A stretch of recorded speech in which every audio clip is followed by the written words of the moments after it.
Observe. The primary cause of unhappiness is never the situation, but your thoughts about it. You have a voice in your head, but you don't realize it, because you believe that voice is who you are.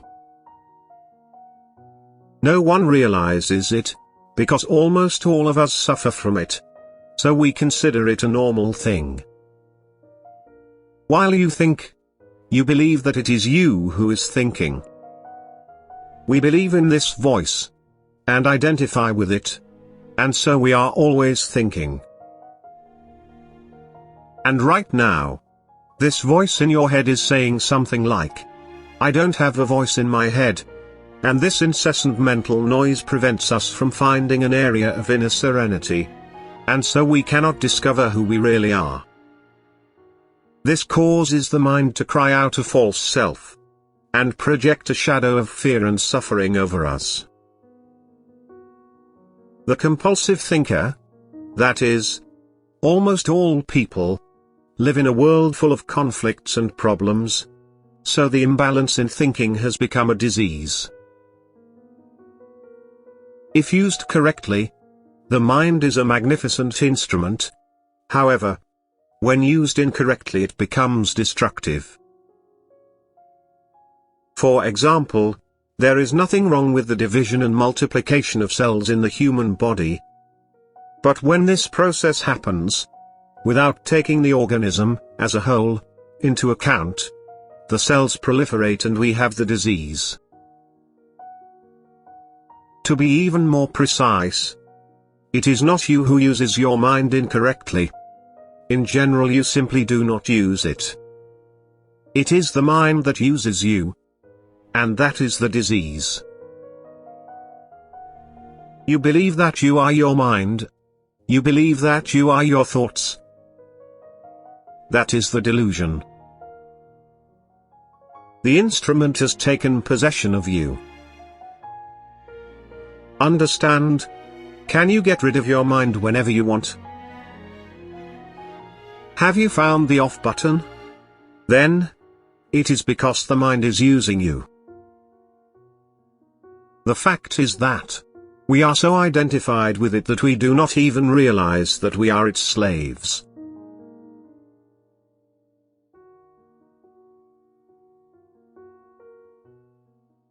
If someone goes to the doctor and says, I hear a voice inside my head, they will probably be referred to a psychiatrist. In one way or another, practically all people hear a voice, or some voices all the time inside their head. These are the involuntary processes of thinking that we must conclude that we cannot interrupt, manifesting themselves as continuous monologues or dialogues. The voice comments, speculates, judges, compares, excuses, likes, dislikes, etc. The voice does not need to be relevant to the situation at hand, as it may be reliving the recent or distant past, or rehearsing, or imagining possible future situations. Sometimes this soundtrack is accompanied by images or mental films. Thus, we see and judge the present through the eyes of the past, and construct a totally distorted image. It is not uncommon for this voice to become our own worst enemy. Many people live with torturers inside their heads that attack and punish them without stopping, draining their vital energy. This is the cause of much anguish and unhappiness, as well as illness. The good news is that we can free ourselves from our minds. This is the only true liberation. Take the first step now. Start paying attention to what the voice is saying, especially to repetitive thought patterns, those old soundtracks you have been hearing inside your head for years. Freedom begins when we realize that we are not a dominated entity, the thinker. Knowing this allows us to observe the entity. Be an observer of your thoughts. You are below the thought. You are a stillness above the mental noise. You are the hidden consciousness of the person. The moment we begin to observe the thinker, we activate a higher level of consciousness. We begin to realize then that there is a vast area of intelligence beyond thought, and this is only a small aspect of intelligence. We also realize that all things that are truly important, such as beauty, love, creativity, joy, inner peace, arise from a point beyond the mind. This is when we begin to wake up. Just observe. Listen to the voice inside your head. Be there as a witness. Be impartial when listening to that voice. Don't judge anything, and don't condemn what you hear, because to do so would mean that the same voice has just come back through the back door. You will soon realize there is the voice, and here I am, listening to it, and observing it. Feeling your own presence is not a thought. It is something that arises from a point beyond the mind. So, hearing a thought means that you are aware not only of the thought, but of yourself as a witness to the thought. This is because a new dimension of consciousness has just emerged. When you hear the thought, you feel a conscious presence. That is your deepest inner self behind the thought.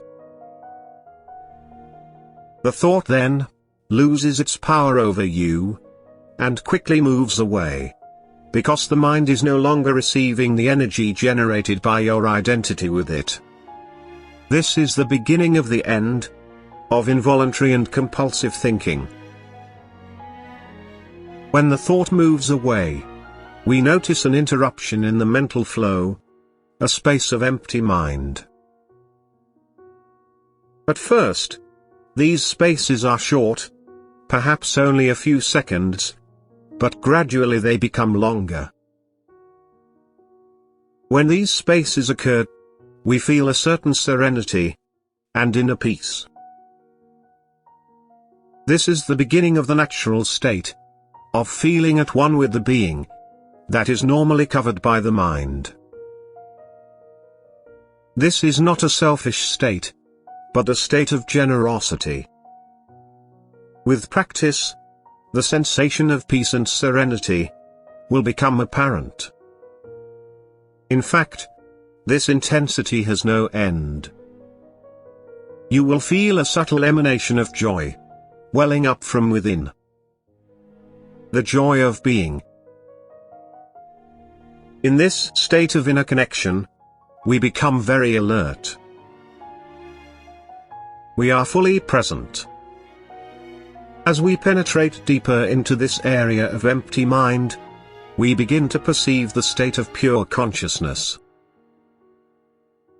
In this state, we feel our own presence with such intensity and joy that thoughts, emotions, our body, the outside world, everything becomes insignificant compared to it.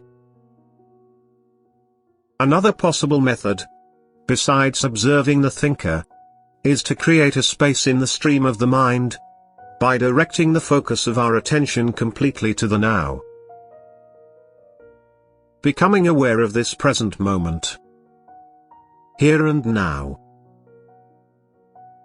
By doing this, we divert our consciousness away from mental activity, and create the space of empty mind, in which we become extremely alert and aware.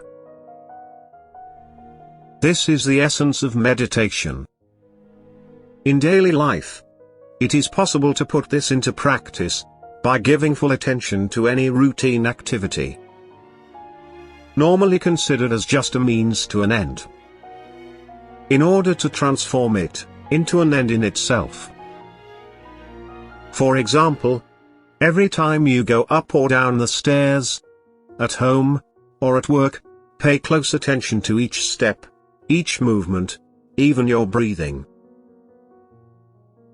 Or when you wash your hands, pay attention to all the sensations provoked by this activity, such as the sound, the contact with the water, the movement of your hands, the smell of the soap, and so on. Or when you get into your car, stop for a few seconds after closing the door, and observe the flow of your breathing. Be fully present, and become aware of a silent, but powerful sense of presence. Every time we create a space, in the flow of thought, the light of consciousness intensifies. To measure your success in this practice, check the degree of peace that exists within you. Thus, we gradually lose our identification with the mind, and associate ourselves with silence. The now.